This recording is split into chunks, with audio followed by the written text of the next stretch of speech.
Hey everyone, and welcome to another deep dive. This time, we're going to be taking a look at Bigfoot. Ah, Bigfoot. You know, Sasquatch, that big hairy guy Yeah. that supposedly roams the forests. A legend, yeah. A legend, exactly. And we're going to be using its Wikipedia page as kind of our jumping off point. So, But yeah. we're really going to go beyond that. Huh? We're going to be looking at, not just like the typical, blurry photos and mysterious footprints and all that kind of stuff, but really kind of dig into what makes this myth so enduring. Yeah. What makes people so fascinated by it? And maybe unearth some surprises along the way. Right. So without further ado, let's dive right in. So one of the things that I always find so fascinating about Bigfoot is that it's not just this modern 20th century phenomenon. It seems like every culture around the world has their own version of this kind of wild, hairy man lurking in the shadows. It's true. I mean, what's captivating about Bigfoot is that it's not just a modern phenomenon at all, Yeah. It's a story that it's woven into the fabric of cultures, around the world. Yeah. Dating back centuries. Yeah. It's like every continent has its own version. It's a global phenomenon. Yeah. For sure. Absolutely. But we'll get to those global cousins of Bigfoot in a bit. Right. First, let's kind of unpack what we think we know about this creature. So, typically, It's a classic Bigfoot. Yeah. It's described on its Wikipedia page. Yeah. Usually depicted as a large, hairy humanoid, standing anywhere from 6 to 9 feet tall. Okay. So pretty tall. Pretty tall. But some accounts Oh, here we go. describe these beings towering over 15 feet. 15 feet. That's a lot of hair and muscle. That's a lot of hair and muscle. It does. Like, how do you even? I don't even know. Like, what could even account for that size discrepancy? Right. It raises some interesting questions about, the potential range within the species if Bigfoot is real. Right. Yeah. I mean, this kind of variation is pretty unusual for primates. Yeah. Yeah. No, absolutely. Maybe it's a case of eyewitness accounts getting a little embellished over time. Embellished, yeah. A little bit of a Little. yeah, a little bit of exaggeration maybe creeping in there. Maybe. But it's not just the size that's intriguing. Right. I mean, some of the descriptions of Bigfoot actually mention that the face looks more human-like than ape-like, and that's the kind of detail that really kind of sticks with you. It sticks with you. Yeah. It really plays into that uncanny valley effect. Yeah. Yeah. Something that's familiar yet distorted. Right. So it makes it all the more unsettling. Totally. Speaking of unsettling, what about the origin of the name Bigfoot? Okay. That in itself is kind of an interesting story. Yeah. It starts back in 1958 with a construction worker named Jerry Crew. Okay. And he was working at a site in California. Mm-hmm. And he finds these massive footprints. Yeah. 16 inches long, right? 16 inches long. Yeah. To be precise. Yeah. And these prints, I mean, they quickly become this like media sensation. Yeah, thanks in part to a reporter named Andrew Genzoli. Oh, okay. Who coined the term Bigfoot in his articles. Got it. For the Humble Times. So this is why the name Bigfoot really... This is where the name takes off. And it really spread like wildfire. I mean, it even made it to the New York Times. Even the New York Times. It was a big deal. It was a big deal. But here's where the plot thickens a little bit. Okay. Turns out those footprints were a hoax. Oh, but planted by Crew's coworker. Oh, wow. Ray Wallace. So Ray Wallace had carved these large wooden feet and used them to create the tracks. Yeah. And what's even more interesting is that he actually drew inspiration from an earlier prankster. Oh, really? Yeah. Okay. Named Rant Mullins, who had used a similar trick back in the 1930s to scare huckleberry pickers. So Bigfoot hoaxes. Yeah. So Bigfoot hoaxes, they go way back. It makes you think about, how much of what we, quote unquote, know is actually based on tall tales and pranks and things like that. That's your point. Yeah. But here's a twist. The term Bigfoot actually predates the 1958 incident. Really? Yeah. So before all this stuff even happened. Mm. Bigfoot was actually used as a nickname for a handful of larger than life figures Oh, okay. throughout history. Interesting. We're talking, a Wyandotte chief, Okay. a Texas Ranger, even a couple of massive grizzly bear. Grizzly bears. Yeah. So, I mean, there's already this idea of like a large, powerful bear Right. kind of circulating, Yeah. That's fascinating. And isn't that interesting? Yeah. So it almost seems like the term was waiting for a creature to attach itself to. Oh, yeah. Yeah. Yeah. And that's where we start to see that Bigfoot isn't just this isolated American myth. Right. It's really part of this global phenomenon, Yeah. It's part of this tapestry woven from similar creatures that are found in cultures all over the world. All over the world. You've got the skunk ape in the southeastern U.S. Right. The Yeti in the Himalayas. Oh, cool. Yowie in Australia. I mean, it's like every corner of the world. It's like every corner of the world has their own version of this, Yeah. this wild hairy humanoid lurking just out of sight. Makes you wonder, is there something about human nature Yeah. that's drawn to these stories? Perhaps it speaks to our innate fascination with the unknown, Mm-hmm. with the possibility of something existing, Yeah. just beyond our understanding, Yeah. That there's more to the world than we know. than we see. That we see. And nowhere is this more evident than in the rich tapestry of Native American legends. Yes. Where tales of these creatures existed long before the modern Bigfoot craze took hold. Hurrah. Like they were already there. They already had these stories. Yeah, I mean, these legends really offer a unique glimpse into how different cultures interpret the natural world. Mm-hmm. For instance, the Cherokee tell stories of the Sukolu, who were these slant-eyed giants. Wow. Said to inhabit the Appalachian Mountains. Interesting. Yeah, and then you have the Lumi tribe. Okay. With their tales of the Semequez. The what? Semequez. Oh, yeah. cool. And what's fascinating is that even within a single tribe, the details about these creatures vary widely. Oh, really? It's really interesting. That's interesting. So it's not just it's not just a monolithic thing. Like even within one tribe, there are different versions and interpretations. Yeah, it's like how these stories, evolved organically, passed down through generations, sometimes changing with each retelling. That makes sense. And to add to that, the Yokuts tribe actually have petroglyphs. Yeah, petroglyphs. Or rock carvings. What? Depicting a hairy man. A hairy man, okay. And these carvings are believed to be over 1,000 years old. 1,000 years old? So that's like... That's pretty old. Physical evidence of these stories. It's incredible. Yeah. Wow. That's amazing. And there's so many more. Like give me some more examples. I love that. The Dark Watchers that were said to stalk Spanish explorers. A stone giant with rock hard skin. Okay. A stone giant. Now we're talking. It's amazing how these stories really capture the imagination, Yeah, they do. They really do. And it was in the early 1900s that J.W. Burns, who lived with the Stales Nation, he popularized the term Sasquatch. Which comes from their word for, you guessed it, hairy man. Hairy man.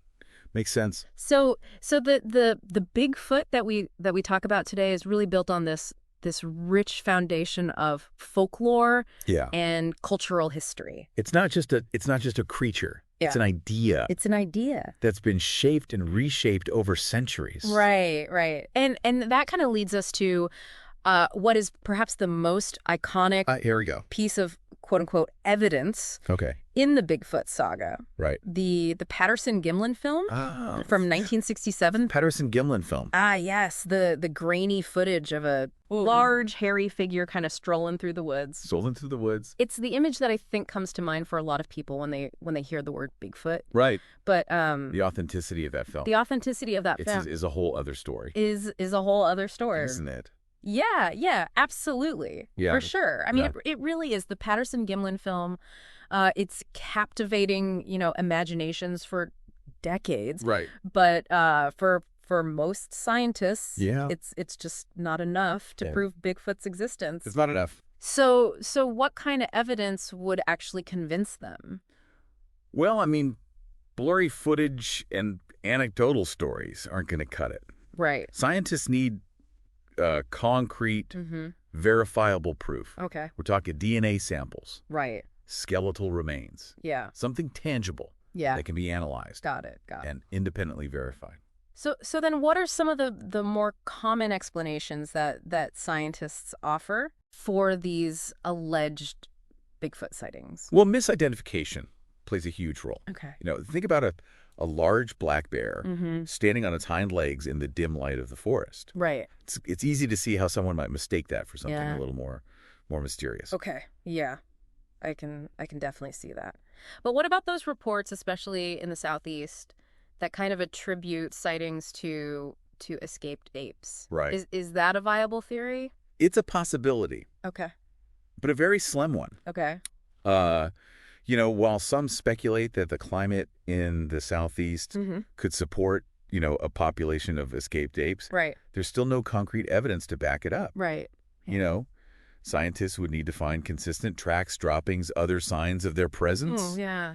And even then, proving a breeding population large enough to sustain itself over generations, that's a whole other challenge. Yeah. It's interesting to think about like the logistics of a Bigfoot population. Yeah. Like how many individuals would you actually need to avoid extinction? And wouldn't a group that large be pretty hard to miss? It would be. And that sustainability issue is one of the biggest hurdles, really, for the Bigfoot theory. Yeah. Because to have a viable breeding population, you need a significant number of individuals spread across a large area. Right. And with so many people actively searching for Bigfoot, you'd think someone would have stumbled upon, more definitive proof by now. Yeah. No, absolutely. And you mentioned misidentification, but Wikipedia actually details a case where someone mistook a human for Bigfoot. Right. And the outcome was actually tragic. Yes. Sadly, there have been instances where people have been accidentally harmed while searching for Bigfoot. Yeah. Mistaking, their fellow humans for the creature. Wow. Yeah. That's a stark reminder that sometimes the reality of the situation can be far more dangerous than any myth. Yeah. It's a sobering thought. But let's shift gears for a second. If the scientific community is largely skeptical, why is Bigfoot still such a popular figure in our culture? I mean, despite the lack of hard evidence, the Bigfoot legend has become this cultural phenomenon. I mean, there's something about a good mystery that just captures the human imagination. Yeah. We love the thrill of the unknown. Right. The possibility that something extraordinary might be lurking just beyond our reach. Yeah. Absolutely. And the Pacific Northwest in particular seems to have really embraced Bigfoot as like a regional icon. Oh, yeah. I mean, think about Willow Creek, California. Okay. They've declared themselves the Bigfoot capital of the world. They even host an annual Bigfoot festival. Wow. Called Bigfoot Days. Bigfoot Days. There are museums, guided tours, even squatching.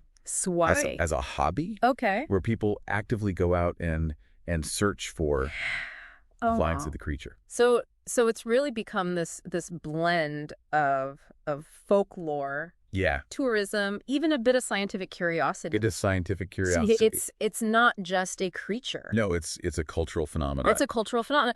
Yeah. And with that cultural influence comes a sense of responsibility, right? I mean, in some places it's actually illegal to harm a Sasquatch. That's right. Washington State, for example, considers it a misdemeanor to kill one. Wow. And several counties have gone so far as to declare themselves like Sasquatch refuge areas. Sasquatch refuge areas. Interesting. So that's taken the legend pretty seriously. Yeah, they are. But it's not all fun and games, is it? I mean, there's a darker side to the Bigfoot phenomenon. That's right. There are people who attribute disappearances, accidents, even deaths in the wilderness. Wow. To Bigfoot. I remember that Hulu documentary, Sasquatch, that investigated these alleged Bigfoot killings. Right. And what was so fascinating about that documentary is how it ultimately pointed the finger not at this mysterious creature, right, but at human culprits right. who were using the Bigfoot legend right. to cover up their own crimes. Yeah, it's a reminder that sometimes the truth is more unsettling. It's more unsettling than fiction, absolutely. But despite the skepticism and the darker aspects of the phenomenon, people continue to search for evidence. Right. I mean, we see these claims of footprints with dermal ridges, strange vocalizations, even photos that supposedly capture a juvenile Bigfoot. Right. There was that one photo. There was that photo that made the rounds a few years back. A few years back. But officials later debunked it, saying it was just a bear with mange. A bear with mange. Yeah, which highlights the importance of approaching these claims with a healthy dose of skepticism. Absolutely. Critical thinking is essential. Yeah. Especially in this age of information overload. Right. And speaking of skepticism, Wikipedia actually has a whole section dedicated to documented Bigfoot hoaxes. Hoaxes. Oh, the hoaxes. It's amazing how elaborate some of them are. It really is. There was that infamous Minnesota Iceman. Right. Which turned out to be a latex model. The latex. And then there was the Rick Mad incident. Oh, yeah. From 2008. A very elaborate hoax that fooled quite a few people.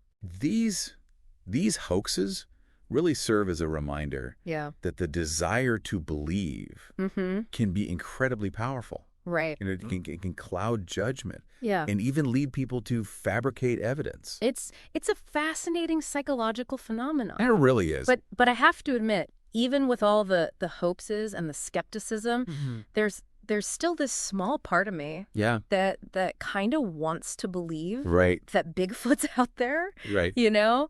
That little glimmer of wonder. I understand that feeling completely. Yeah. It's that sense of childlike wonder. That idea that there's still mystery left in the world. Yeah. It's like that feeling you get when you're out hiking deep in the woods and you hear a twig snap or you see like a fleeting shadow. Yeah. And it's just enough to kind of spark that sense of wonder. Yeah, that sense of wonder. And a primal instinct that asks, what if? Yeah. What if? Exactly. And that's what makes this whole deep dive so intriguing. Right.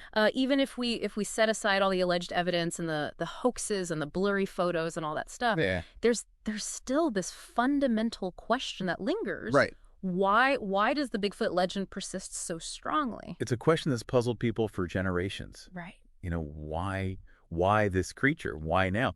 And across so many different cultures, it can't just be a coincidence. It can't just be a coincidence. It's like this legend, it taps into something deeper, something primal in us, a yearning for connection to the wild. To the unknown. To something bigger than ourselves, something mysterious and powerful. Yeah, something that reminds us that we haven't figured everything out. We haven't figured everything out. Exactly.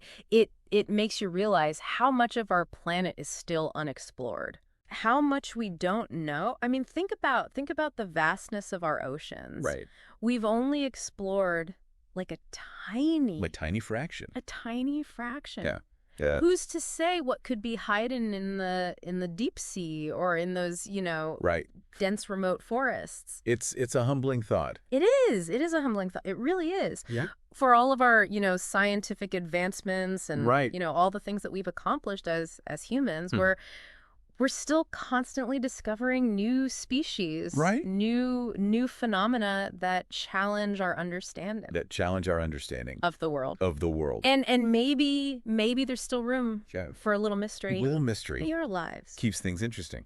It does. It keeps things interesting. So after all this, after this deep dive into the world of Bigfoot, what stand out to you the most? What's going to stick with you when you head out for your next hike in the woods? Well, for me, it's that intricate interplay between folklore, human psychology, and our relationship with the natural world. Right.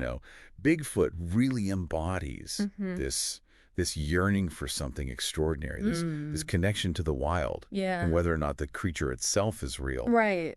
That yearning is a very real part of what makes us human. It is. It is. And it's a reminder to stay curious, to keep exploring, and to never completely lose that sense of wonder. The sense of wonder. Yeah. Well, I think we've covered a lot of ground today. We have. We explored the origins of the Bigfoot legend, delved into the scientific perspectives, even uncovered a few hoaxes. Along the way. But most importantly, we tapped into that sense of wonder. Yeah.